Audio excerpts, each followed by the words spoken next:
여러분 안녕하십니까? 헬로티비 뉴스입니다. 이번 총선에서 양천 갑 선거구는 서울에서 국민의힘이 비교적 양지로 꼽는 지역구인데요. 그래서인지 전현직 국회의원과 비대위원 등 쟁쟁한 후보들이 공천을 두고 경쟁을 펼치고 있습니다. 공천 면접장에서도 팽팽한 기싸움이 펼쳐졌습니다. 김호 기자가 면접장을 다녀왔습니다. 공천 신청자를 대상으로 면접이 펼쳐지고 있는 국민의힘 여의도 중앙 당사. 양천갑 후보들의 면접 시간이 다가오자 제일 먼저 정미경 전 의원이 모습을 보였습니다. 재선 의원다운 여유로움으로 면접에 대한 자신감을 내비쳤습니다.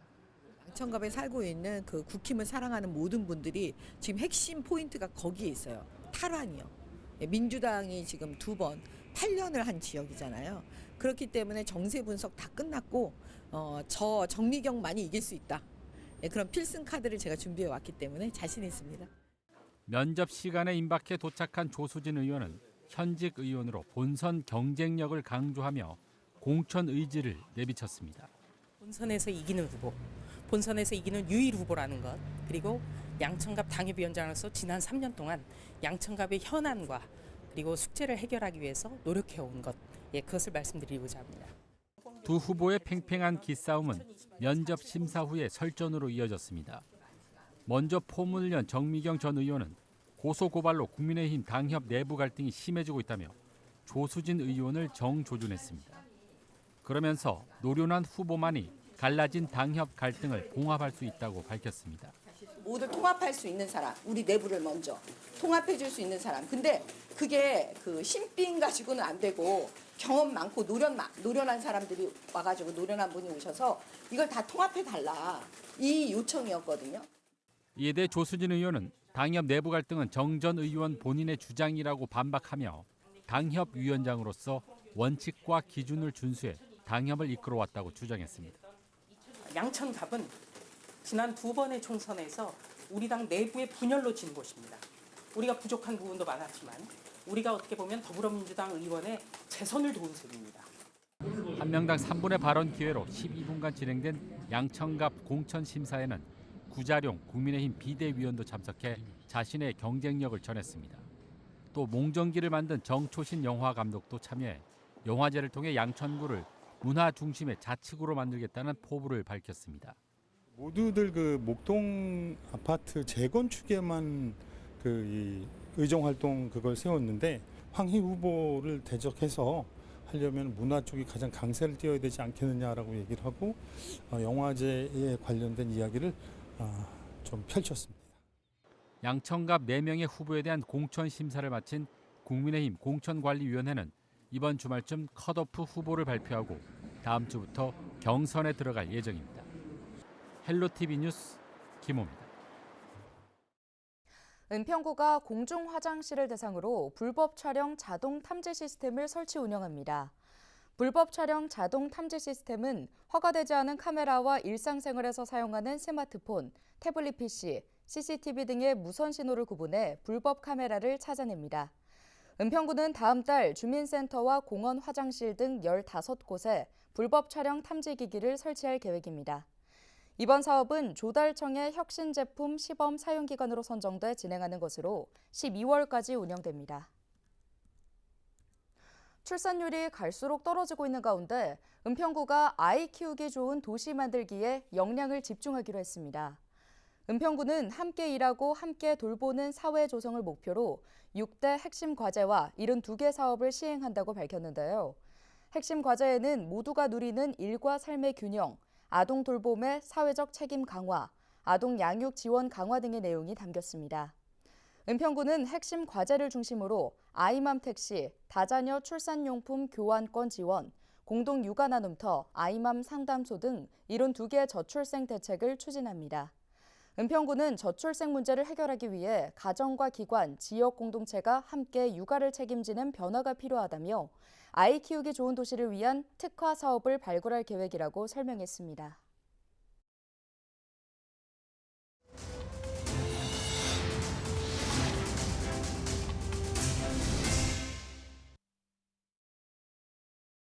이재명 더불어민주당 대표의 지역구인 인천 계양을은 4월 총선에서 가장 주목받고 있는 지역구입니다.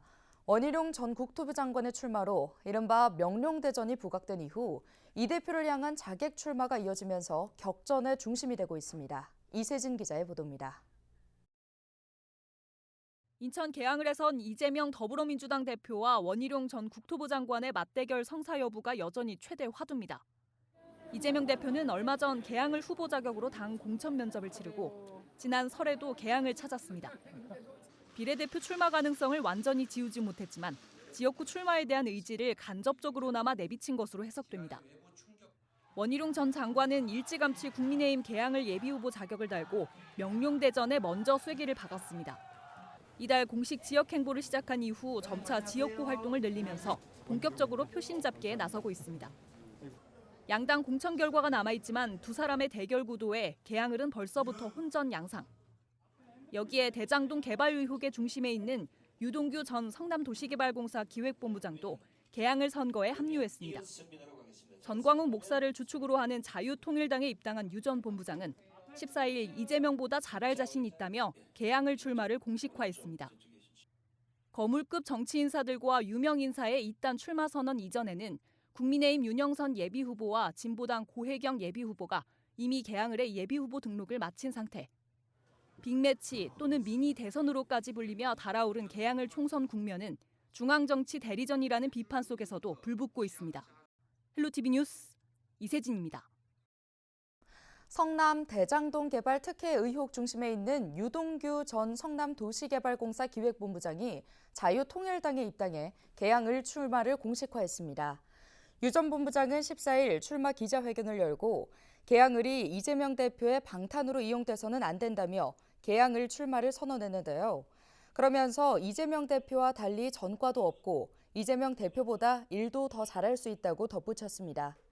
유 전 본부장은 이날 계양을 출마 선언과 함께 대한민국을 지키기 위한 보루는 자유통일당이라고 생각한다며 전광훈 목사를 주축으로 하는 자유통일당 입당 배경도 밝혔습니다. 전세시장 불안 때문에 연립과 다세대 주택 등 B아파트의 월세 전환이 늘고 있다는 소식 전해드렸는데요. 지난해 월세 거래량 변화에서도 뚜렷하게 드러나고 있습니다. 이관성 기자의 보도입니다. B아파트의 전세 계약이 줄고 있는 것은 통계상 월세 거래량 변화를 보면 알 수 있습니다. 최근 한 부동산 정보업체가 국토교통부 실거래가로 분석한 자료를 보면 지난 2022년과 2023년 사이 수도권 단독 다가구 주택의 월세 거래 비중은 66.2%에서 3.6% 상승했고 빌라를 포함한 연립 다세대 주택의 월세 거래 비중은 39.4%에서 8%나 상승했습니다. 같은 기간 수도권 아파트의 월세 거래 비중은 1.6% 감소해 다른 양상이 나타났습니다. 전세 보증금 미반환 걱정 때문에 전세 수요자들이 아파트 전세나 B아파트 월세 쪽으로 이동하고 있는 것으로 보입니다. B아파트 전세 계약이 줄고 월세 계약이 늘고 있는 현상은 신규 계약에서 더 뚜렷하게 드러납니다. 지난 2023년 수도권 B아파트 신규 임대차 계약을 보면 신규 월세 거래 비중이 67.2%로 갱신 월세 거래보다 30% 이상 많았습니다. 같은 기간 신규와 갱신 월세 거래 비중이 비슷했던 아파트와는 상반되는 모습입니다. 전세 보증보험 가입대 담보 인정 비율이 공시 가격의 150%에서 126%로 강화된 것도 임차인과 임대인들이 전세 대신 월세를 선택하는 데 영향을 미치고 있습니다. 전세입자들 입장에서 보게 되면 전세 자금을 돌려받지 못하는 위험 때문에 차라리 보증부 월세로 전환을 해서 전세금을 지키자는 수요는 지속적으로 증가할 것으로 이렇게 예측이 됩니다. 종전 B아파트 전세 계약자들도 갱신 계약 때 월세로 바꿔 계약하는 경우도 점점 늘 것으로 보입니다. 경기 인천 지역의 경우 지난 2022년 6%대 초반이던 연립과 다세대 주택의 전월세 전환율은 2023년 말 7%대 중반까지 치솟았습니다. 헬로티비 뉴스 이관서입니다.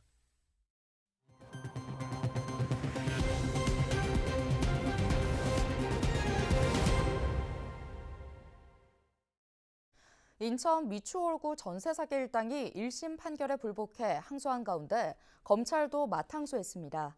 인천지검은 사기 등의 혐의로 기소된 건축왕 A씨에게 징역 15년을 선고한 1심 판결에 불복해 법원에 항소장을 제출했다고 밝혔습니다. 또 부동산 실권리자 명의 등기에 관한 법 위반 혐의로 기소돼 징역 4년에서 최대 13년을 선고받은 부동산 중개업자 B씨 등 9명에 대해서도 항소했습니다. 검찰은 사기죄의 법정 최고형인 15년형이 선고되긴 했지만 추가 범죄 수익이 확인돼 추징을 통해 환수할 필요가 있다며 나머지 공범들에 대해서는 추징을 선고하지 않거나 검찰의 구형보다 낮은 형을 선고해 피고인 전원에 대해 항소를 제기했다고 전했습니다. 검찰은 또 A씨와 공범들이 소유한 약 1억 2천만 원 상당의 토지와 자동차 등 은닉 재산을 추가로 확인해 법원으로부터 기소 후 추징 보전 인용 결정을 받았습니다. 인천시 교육청 교직원과 학생들이 사용하는 오피스 365 계정 개인정보 유출이 의심돼 경찰이 수사에 나섰습니다. 지난해 시교육청 교직원과 학생들이 쓰는 마이크로소프트 오피스 365 관리자 계정에 해외 IP를 통한 무단 접속이 이뤄져 비밀번호를 임의로 변경했습니다. 무단 침입이 이뤄진 해당 관리자 계정에는 시교육청 소속 학생과 교직원을 포함해 약 11만 명의 개인정보가 있었던 것으로 파악되고 있습니다. 시교육청은 당시 관리자 계정이 해외 인터넷 프로토콜 주소로 로그인된 사실을 인지하고 계정의 사용 중지와 함께 로그인 인증 단계를 강화했습니다. 또 다양한 범죄 가능성을 열어두고 지난달 경찰에 수사를 의뢰한 상태입니다. 지난해 119에 접수된 신고 건수는 약 1,200만 건으로 1분에 평균 23번씩 울린 것으로 나타났습니다. 전체 신고 건수 5건 중 1건은 경기 지역에서 발생하며 전국 1위를 차지했는데요. 소방청은 지난 한 해 동안 전국에서 접수된 119 신고 현황을 분석하고 지난 13일 그 결과를 발표했습니다. 시도별로 119 신고 건수를 별도 분석해보면 경기도에서 242만 8,600여 건이 접수되며 전국 1위 수준을 보였습니다. 경기도를 포함해 서울시와 인천시 등 수도권에서만 전국 119 신고의 43%가 접수된 것으로 확인됐습니다. 지난해 인천에서 1,300여 건의 화재가 나 16명이 숨진 것을 포함해 143명의 인명피해가 발생한 것으로 집계됐습니다. 또 하루 평균 화재는 3.6건 발생했으며 이는 지난 2022년 대비 4% 넘게 증가한 수치입니다. 화재가 가장 많이 일어난 장소는 주거시설이 350여 건, 27%로 가장 높았으며 자동차 시설과 공장, 창고 등을 포함한 산업시설이 뒤를 이었습니다. 화재가 발생한 원인은 전기적인 요인과 부주의로 인한 화재, 기계적 요인 순이었습니다. 최근 경기도에서 고병환성 조류 인플루엔자가 발생한 가운데 경기 북부 동물위생시험소가 지역 도계장 간 차단 방역에 집중하고 있습니다. 북부 동물위생시험소는 AI 차단을 위해 생계 차량 거점 소독과 도계장 검사 강화, 환경검사 주 1회 실시 등을 실시 중인데요. 경기 북부 지역의 도계장은 모두 2곳입니다. 이들 도계장은 연간 10,000톤 이상의 닭고기를 베트남으로 수출하는 한편 도내 학교 급식의 닭고기의 약 55%를 공급하고 있습니다. 경기도는 13일 올해 양봉 산업의 발전과 산업 여건 개선을 위해 세계 사업에 57억 원을 투입한다고 밝혔습니다. 경기도 내 양봉 사업 규모는 2010년 1,700여 개 농가 12만 3,600여 봉군에서 2020년 25만 3천여 봉군으로 늘었는데요. 그러나 2022년 이후 질병과 기후변화 등으로 많은 피해를 보고 있습니다. 경기도는 올해 양봉산업 경쟁력 강화와 현대화에 55억 6천만 원, 우수 신품종 벌 지원에 1억 3천만 원, 꿀벌에 피해를 주는 말벌 퇴치 장비 지원에 1천만 원 등 모두 57억 원을 투입합니다. 또 6,300마리의 여왕벌을 시군별 거점 농가에서 사전 증식해 겨우살이 꿀벌 피해 농가 발생 때 신속하게 공급할 계획입니다. 경기도는 최근 2년간 원인을 알 수 없는 월동 꿀벌의 폐사 실종으로 8만 8천 봉군이 피해를 본 것으로 조사됐다고 밝혔습니다. 오늘 준비한 소식은 여기까지입니다. 함께해 주신 여러분 고맙습니다.